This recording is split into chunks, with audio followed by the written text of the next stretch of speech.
الرحمن الرحیم۔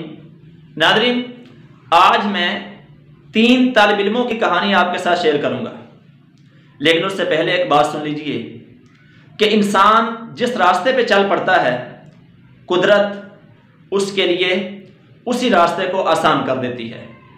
انسان اچھائی کے راستے پر چل پڑے تو وہ اچھائی کا راستہ اس کے لیے کھلتا چلا جاتا ہے، اور اسی راستے کے مددگار، اسی راستے کا ماحول، اسی راستے کے دوست اس کے ساتھ چلنا شروع ہو جاتے ہیں۔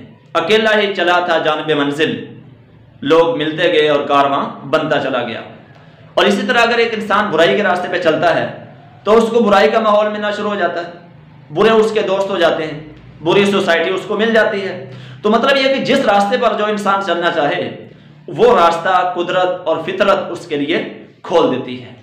اب 3 طالب علموں کی کہانی یہ ہے۔ امام موفق بہت بڑے استاد تھے، وہ اسلامیات اور فلسفہ اور اسی طرح شریعت کے بہت بڑے استاد تھے۔ 3 ان کے شاگرد، نمبر 1 حسن بن صبا، نمبر 2 نظام الملک توسی، نمبر 3 عمر خیام۔ یہ 3 شاگرد تھے امام موفق رحمۃ اللہ علیہ کے۔ یہ 3 شاگرد جب پڑھتے تھے تو اس وقت ان کی جو طبیعت تھی وہ بھی مختلف تھی، یعنی تینوں کی طبیعتیں ایک دوسرے سے مختلف تھی، لیکن تینوں نے ایک دوسرے کے ساتھ یہ عہد کیا تھا کہ ہم میں سے جو بھی یہاں سے تعلیم سے فارغ ہونے کے بعد بڑا بنے گا تو وہ دوسرے کا تعاون ضرور کرے گا، وہ دوسرے کو اپنی کامیابیوں میں شریک کرے گا۔ چنانچہ نظام الملک جو تھے وہ مدبر تھے اور بہت بڑے ہارڈ ورک کرنے والے تھے، اور اسی طرح دیندار بھی بہت زیادہ تھے، اکثر وہ روزے سے ہوتے تھے۔ وہ سلطان ملک شاہ کے وزیر بنے، قلمدان بن گئے۔ عمر خیام، اس کو گوشہ نشینی پسند تھی اور کچھ وہ شعر و شاعری کے ساتھ عمر خیام کا لگاؤ تھا، تو لہٰذا وہ گوشہ نشینی میں چلے گئے اور انہوں نے فارسی میں اپنی غزلیں اور نظمیں لکھنا شروع کیا۔ چنانچہ ان کی غزلیں اور نظمیں وہ فارسی تاریخ میں مشہور ہیں، فارسی ادب کا حصہ ہیں۔ اور اسی طرح کچھ سائنس کے ساتھ بھی ان کا لگاؤ تھا، وہ سائنس کے کچھ تجربات، ایکسپیریمنٹ بھی کرتے رہتے تھے، یہ بھی تاریخ میں موجود ہے۔ دوسرے آدمی کا نام ہے حسن بن صبا۔ حسن بن صبا تاریخ کا وہ کریکٹر ہے کہ جس کا نام سن کر بڑے بڑے بادشاہ اور بڑے بڑے لوگ کانپ جایا کرتے تھے۔ وہ تاریخ کا ایسا ایک بھیانک اور ایسا خطرناک اور خوفناک اور خونخوار کریکٹر ہے کہ جس کے ہاتھوں اسلامی دنیا کے بڑے بڑے سپہ سالار اور نامور لوگ دنیا سے چلے گئے۔ نظام الملک توسی بھی انہی میں سے ایک ہے، اور اسی طرح امام غزالی کے بہت بڑے شاگرد، وہ بھی اسی کے انتقام کا وہ نتیجہ ان کو ملا۔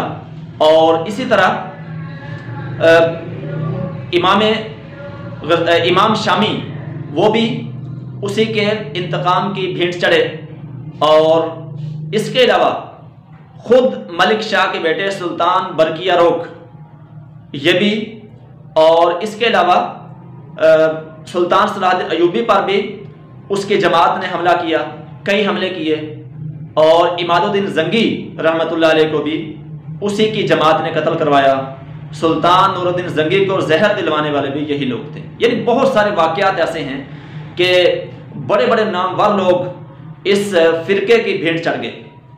تو ناظرین، اس نے جنت بنائی، اور جنت بنا کر اس نے اس میں خوبصورت ترین لڑکیاں رکھیں۔ اس نے وہاں پر دودھ اور شہر کی نہریں جاری کروائیں۔ شہر سے، گاؤں سے گوالے آتے تھے دودھ لے کر، اور قلعہ الموت، اس کے اندر اس کی جو نہریں تھیں، اس کے جو حوض تھے، ان میں دودھ ڈال جایا کرتے تھے۔ اور یعنی اس کے جو جنت تھی اس میں مکمل جو آدمی چلا جاتا تھا تو وہ جنت والا ماحول اس نے بنا دیا، دنیاوی جنت اس نے بنا دی تھی۔ اصفہان کے علاقے میں وہ قلعہ تھا جس میں یہ رہتا تھا، اور اس کے اندر اس نے اپنا مکمل جو تھا وہ لاؤ لشکر رکھا ہوا تھا۔ تو یہ دوسرا کریکٹر تھا۔ اور تیسرے نظام الملک توسی، وہ بھی امام موفق کے شاگرد تھے، اور وہ وزیر بنے سلطان ملک شاہ کی، پھر ان کے بیٹے کے بھی وزیر وہ رہے، لیکن اس کو بھی انہوں نے شہید کروا دیا حسن بن صبا نے۔ تو یہ 3 لوگ تھے جن کی کہانی میں نے آپ کے ساتھ شیئر کی ہے۔ ان کی کہانی تو بہت تفصیلی ہے۔ پھر جو حسن بن صبا ہے وہ اس پر مسلمانوں نے بھی اس کے خلاف کوششیں کی کہ اس کے فرقے کو ختم کیا جائے اور اس کی جو جماعت ہے اس کا قلع کما کیا جائے، لیکن اتنا آسان نہیں تھا، کیونکہ وہ لوگوں کو حشیش پلاتے تھے اور یہ بھنگ جو ہے یہ ان کو وہ کھلاتے تھے جو ان کے پاس آتے تھے، پھر ان کو نشہ دلوا کر اپنے گھناؤنے کام جو ہے ان کے ذریعے سے کرواتے تھے۔ تو کوششیں کی گئیں لیکن یہ کامیاب نہیں ہو سکے مسلمان مکمل طور پر ان کو ختم کرنے میں۔ البتہ ہلاکو خان کے زمانے میں ہلاکو خان نے پھر خود ان کو جو ہے وہ ختم کیا، اور اس سے پہلے بھی مسلمانوں نے کوششیں کی، لیکن مکمل طور پر جو قلع کما اس فرقے کا وہ ہلاکو خان نے ختم کیا۔